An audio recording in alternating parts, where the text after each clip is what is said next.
விதைகள் இயக்கம் இது மண்ணிற்கு மக்களுக்குமான விதைகளின் குரல். அனைத்து இந்திய அண்ணா திராவிட முன்னேற்ற கழகத்தின் பொதுச் செயலாளரும் தமிழ்நாட்டினுடைய எதிர்க்கட்சி தலைவருமாக இருக்கக்கூடிய எடப்பாடி பழனிசாமி அவர்கள் இரண்டு மிக முக்கியமான அறிக்கைகளை வெளியிட்டிருக்கிறாரு. இந்த ஆளும் திறனற்ற பொம்மை முதல்வர் ஸ்டாலின் மாடல் ஆட்சியில தமிழ்நாட்டு பெண்களுக்கு பாதுகாப்பு கிடையாது, பள்ளி கல்லூரி வேலைகளுக்கு செல்லக்கூடிய மாணவிகளுக்கு பாதுகாப்பு கிடையாது, பெண்கள் தினந்தோறும் பாலியல் வன்கொடுமைக்கு உள்ளாக்கப்படுறாங்க.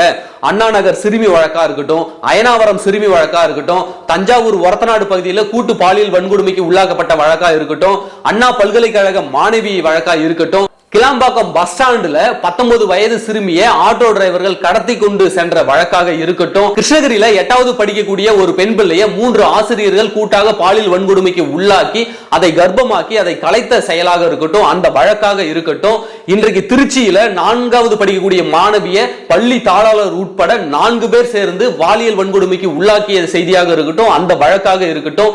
அது மட்டும் இல்லாமல் இன்றைக்கு மிக முக்கியமாக ஒரு 4 மாத கர்ப்பிணிய ரயில்ல இருந்து இடிச்சு தள்ளி இருக்கிறாங்க. இந்த ஸ்டாலின் மாடல் பொம்மை முதல்வர் ஆட்சியில இதை எல்லாத்தையும் சுட்டிக்காட்டி கண்டித்து தமிழ்நாட்டில் பெண்களுக்கான பாதுகாப்பு கேள்விக்குள்ளாய் இருக்கிறது அப்படின்னு சொல்லி தமிழக அரசை கண்டித்து, இந்த பொம்மை முதல்வர் மு.க. ஸ்டாலின் மாடல் அரசை கண்டித்து எடப்பாடி பழனிசாமி அவர்கள் பேசியிருக்கிறார். அது மட்டும் இல்லாமல் 2 முக்கிய அறிவிப்புகளையும் வெளியிட்டிருந்தார். கிருஷ்ணகிரி மாவட்டம் பேச்சம்பள்ளியில 8வது படிக்கக்கூடிய ஒரு பள்ளி மாணவிய, அரசு பள்ளி மாணவிய, அந்த அரசு பள்ளி ஆசிரியர்கள் 3 பேர் சேர்ந்து கூட்டாக பாலியல் வன்கொடுமைக்கு உள்ளாக்கப்பட்டு அந்த பெண் கர்ப்பமாகி அந்த கர்ப்பத்தை கலைச்சி அந்த வழக்கு இன்றைக்கு வெளியில வந்து 3 பேர் கைது செய்யப்பட்டிருக்கிறார்கள்.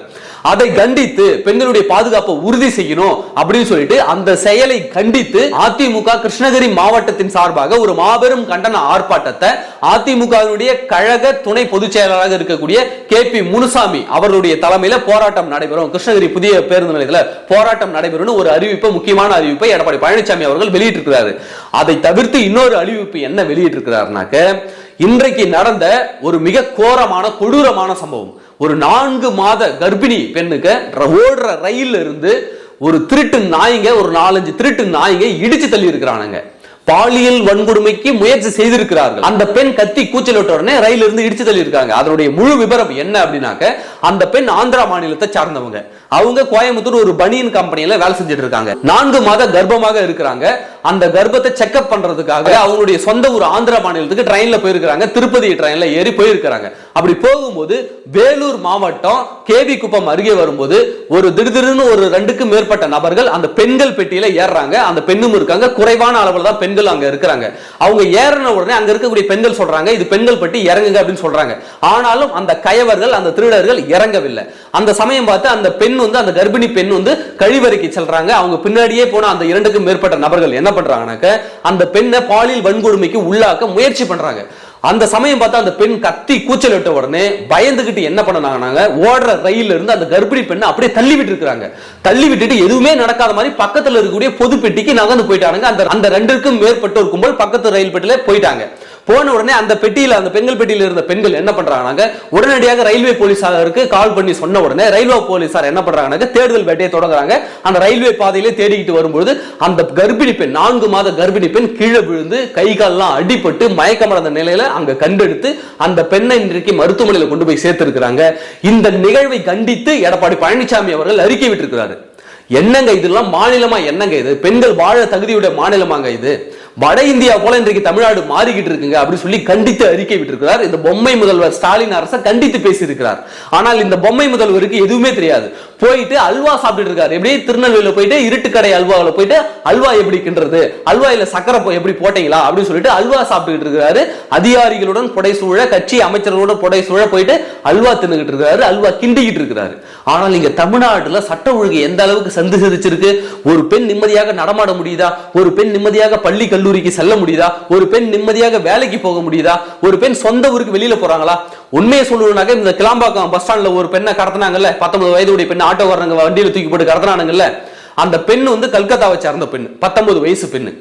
உண்மையாகவே வட மாநிலங்களிலிருந்து, மற்ற மாநிலங்களிலிருந்து எதற்காக தமிழ்நாட்டுக்கு விரும்பி படிப்பதற்கு தங்களுடைய பிள்ளைகளை அனுப்புறாங்க அப்படின்னாக்க, தமிழ்நாடு ஒரு பாதுகாப்பான மாநிலம், பெண்களுக்கு பாதுகாப்பான மாநிலம். வட மாநிலங்கள் போல கிடையாது.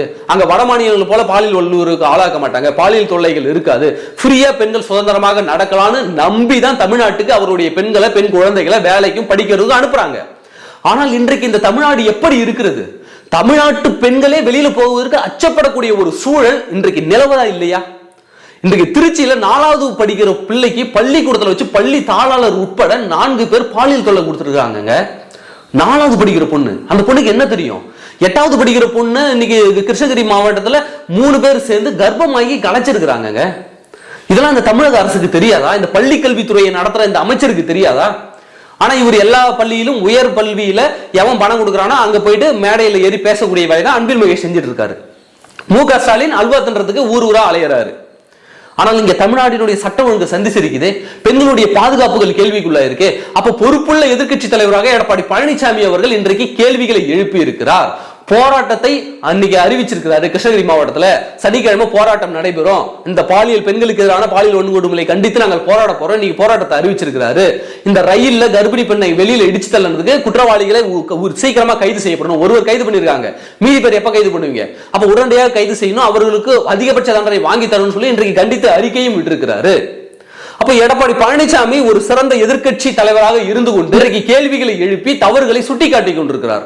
ஆனால் தமிழக முதல்வர் எதுவுமே நடக்காத மாதிரி இன்றைக்கு ஊர் சுத்தி கொண்டிருக்கிறார். அப்பன் ஒரு பக்கம் சுற்றி கொண்டிருக்கிறார், மகன் ஒரு பக்கம் சுற்றி கொண்டிருக்கிறார். தமிழ்நாடு இங்க சீரழிஞ்சு நாசமா போய்கிட்டு இருக்கு. அப்ப நான் பட்டியலிட்டல்ல, இவ்வளவு குற்றச்சாட்டுகள் பட்டியலிட்டல்ல, ஒவ்வொரு மாதமும் ஏன் ஒவ்வொரு வாரமும் கிடையாது, ஒவ்வொரு நாளும் இங்கே பெண்கள் பாதிக்கப்படுறாங்க. ஒவ்வொரு நாளும் செய்தித்தாள்ல ஏதாவது ஒரு பள்ளி மாணவி கம்ப்ளைண்ட் கொடுக்குறாங்க. காவல்துறையினரே பள்ளி மாணவிகளிடம் அத்துமீறிய நிகழ்ச்சிகள்லாம் இப்ப போன வாரத்துல செய்திகளை வந்தது. அப்போ எந்த துறையுமே இங்க ஒழுங்காக செயல்படல. காவல்துறையிலையும் அத்துமீறல் நடக்கிறது, காவல்துறையிலையும் பாலியல் வன்கொடுமைகள் நடக்கிறது, பள்ளி கல்வித்துறையிலும் வன்கொடுமைகள் நடக்கிறது. இப்படி இருக்கும்போது தமிழக பெண்கள் எப்படி தங்களை பாதுகாப்பாக உணர்வாங்க? எப்படி பொதுவெளியில நடமாடுவாங்க? வெளி மாநிலங்களிலிருந்து எப்படி தங்களுடைய பிள்ளைகளை படிப்பதற்கு நம்பி தமிழ்நாட்டுக்கு இனி அனுப்புவாங்க? எவ்வளவு ஒரு அவமானமான ஒரு செய்தி இது! எவ்வளவு குற்றங்கள் இன்னைக்கு பெண்களுக்கு எதிரான குற்றம் இந்த திராவிட முன்னேற்ற கழக அரசில் அதிகரித்திருக்கிறது. ஆனால் காவல்துறையை கட்டுப்பாட்டில் வைத்திருக்கக்கூடிய முதல்வர் ஊர் சொட்ட போகிறாரு. காவல்துறை அதிகாரிகள் ரீல்ஸ் எடுத்து வீடியோஸ் போட்டுக்கிட்டு இருக்காங்க. அப்ப எப்படிங்க சட்டம் ஒழுங்கு பாதுகாக்கப்படும்? அப்புறம் எப்படி இங்க பெண் பிள்ளைகள் இங்க பாதுகாக்கப்படுவார்கள்? இப்ப தெரியுதுங்களா, இங்க ஒரு பொம்மை முதல்வரினுடைய ஆட்சி நடக்குதுன்னு, இங்க ஒரு கையாளாகாத முதல்வரின் ஆட்சி நடக்குதுன்னு இப்ப தெரியுதுங்களா? தமிழக மக்கள் புரிந்து கொள்ளுங்க, இங்க பெண்களுக்கு எதிரான ஆட்சி நடக்கிறது. இந்த ஸ்டாலின் மாடல் அரசு பெண்களுக்கு எதிரான அரசு. 1000 ரூபாய் கொடுத்து எல்லாத்தையும் மறைச்சிடலாம்னு பாக்குறானுங்க. ஆனால் 1000 ரூபாய் கொடுத்து விட்டு பெண் பிள்ளையை கையை பிடிச்சு இழுப்பாருங்க அந்த திராவிட முன்னேற்ற கழகத்தினர். அந்த சம்பவம் இப்ப நடந்ததா இல்லையா அண்ணா பல்கலைக்கழகத்துல? அப்ப ஒவ்வொரு உதாரணங்களும் நம்ம கண் முன்னாடி இருக்கிறது. எந்த அளவிற்கு சட்ட ஒழுங்கு சீர்பட்டு போய் கிடக்கிறது. நாளொரு வண்ணமும் பொழுதொரு மேனியுமாக இங்கே பெண்கள் வன்கொடுமைகளுக்கு உள்ளாக்கப்படுகிறார்கள் என்பது தெளிவாக அப்பட்டமாக தெரிகிறது இல்லையா? இனியும் இந்த அவல ஆட்சி தொடர வேண்டுமா? இனியும் இந்த பொம்மை முதல்வர் ஆட்சி வேண்டுமா? இனியும் இந்த கையாளாகாத முதல்வர் தமிழ்நாட்டுக்கு வேண்டுமா அப்படின்னு தமிழக மக்கள் நீங்கள் முடிவெடுங்க. இன்றைக்கு எடப்பாடி பழனிசாமி அவர்கள் 2 முக்கியமான அறிவிப்புகளை வெளியிட்டிருக்கிறாரு. ஒன்னு, கிருஷ்ணகிரி மாவட்டத்துல அந்த மாணவிக்கு 8ஆம் வகுப்பு படிக்கக்கூடிய மாணவிக்கு நேர்ந்த அந்த அவலத்திற்கு நீதி கேட்டு ஒரு போராட்டத்தை அறிவிச்சிருக்கிறாரு. கிருஷ்ணகிரி மாவட்ட தொண்டர்கள் அனைவருமே அந்த போராட்டத்தில் கலந்துங்க. ஆளும் திராவிட முன்னேற்ற கழக அரசினுடைய அவல முகத்தரையே அவல ஆட்சியை கீழ்ச்சேறீங்க. அங்க இன்றைக்கு ரயிலில் இருந்து தள்ளிவிடப்பட்ட பெண்ணுக்கு எதிராகவும் கண்டித்து அறிக்கை விட்டிருக்கிறாரு. அந்த பெண்ணுக்கு நீதி வேண்டும், அந்த பெண்ணுக்கு உரிய சிகிச்சை வேண்டும், அந்த பெண்ணுக்கு உரிய நிவாரணம் வழங்கப்பட வேண்டும், அந்த குற்றவாளிகள் கைது செய்யப்பட வேண்டும். நன்றி.